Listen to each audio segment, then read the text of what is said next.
Mtazamaji wa YouTube channel yetu ya Kalamu TV Online, tunaripoti taarifa hii kutokea mkoani Mbeya. Jeshi la polisi mkoa wa Mbeya linawashikilia watu 6 kwa tuhuma za kuvunja makanisa na kuiba mali mbalimbali vikiwemo vyombo vya muziki. Kamanda wa polisi mkoa wa Mbeya, kamishna msaidizi mwandamizi wa polisi Benjamin Kuzaga, amesema watuhumiwa hao walikamatwa kutokana na operesheni maalum iliyofanyika baada ya kuongezeka kwa matukio ya uhalifu yanayolenga nyumba za ibada. Amesema mbali na kuvunja makanisa, pia vijana hao wamekuwa wakivunja nyumba za watu binafsi na kuiba mali zikiwemo redio na television. Mzee wa kanisa la EAGT Uyole, ambalo ni miongoni mwa yaliyoathirika na uhalifu huo, Paulo Mwampamba, amewaasa vijana kuacha vitendo viovu na badala yake kujikita katika kufanya kazi halali. Bila mtazamaji wetu, usisahau kubonyeza alama ya subscribe kwenye YouTube channel yetu ya Kalamu TV Online ili uwe kwanza kupata taarifa zetu. Usisahau kubonyeza alama ya subscribe Kalamu TV Online. Kwa hiyo jeshi la polisi mkoa wa Mbeya linaendelea kushirikiana na wananchi na wadau wengine katika kuimarisha ulinzi na usalama wa maisha na mali kwa kufanya doria za kubaini na kuzuia uhalifu katika mkoa wetu.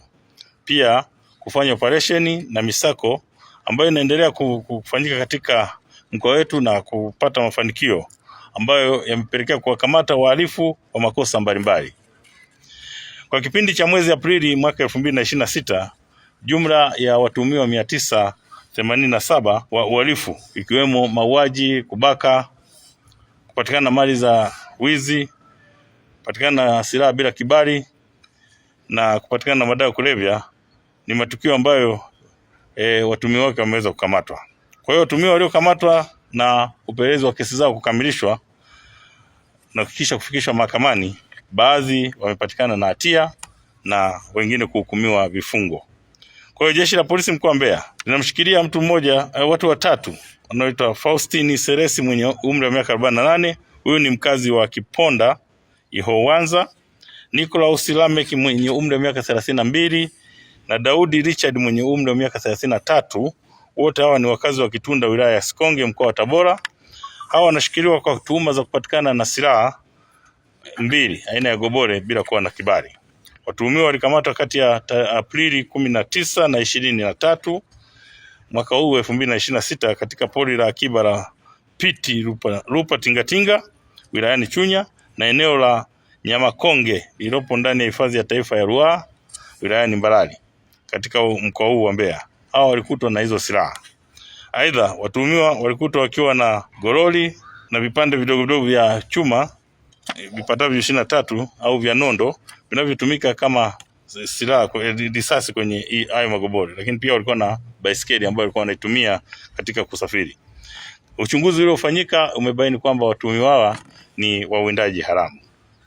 Wakati huo jeshi la polisi mkoa wa Mbeya linawashikilia watuhumiwa wengine 6 ambao ni Arthur Mwanza mwenye umri wa miaka 28, mkazi wa Mwanyanje, Ayubu Mwaisendo mwenye umri wa miaka 42, huyu ni mkazi wa Nyigamba, Masiki Mburu mwenye umri wa miaka 24, huyu ni mkazi wa Kibonde Maji, Isaya mwenye umri wa miaka 27, mkazi wa Kiwira, Amadeo Alexi mwenye umri wa miaka 42 na Amos Amadeo mwenye umri wa miaka 42. Wote hawa ni wakazi wa mtaa wa Mtakuja Mbarizi. Hawa wanashikiliwa kwa tuhuma za kujihusisha na matukio ya kuvunja majengo usiku na kuiba. Lakini baadhi yao pia wanajihusisha na ushushaji wa mizigo Mlima Nyoka kwenye magari ambayo yanasafirisha mizigo kutoka mkoa wetu wa Mbeya kwenda mikoa mingine ya jirani. Kwa hiyo watuhumiwa walikamatwa mtaa wa Mwanyanje, Kibonde Nyasi jijini Mbeya na mtaa wa DDC katika mji mdogo wa Mbarizi baada ya kuvunja majengo ya kiwemo majengo ya kanisa, kwa mfano kanisa la Tanzania Assemblies of God TAG lililopo Uyole, jengo la kanisa la EAGT yani Evangelical Assemblies of God of Tanzania lililoko Uyole, na nyumba za watu na kuiba mali mbalimbali ambazo wameweza kukutana. Usisahau kubonyeza alama ya subscribe Kalamu TV Online.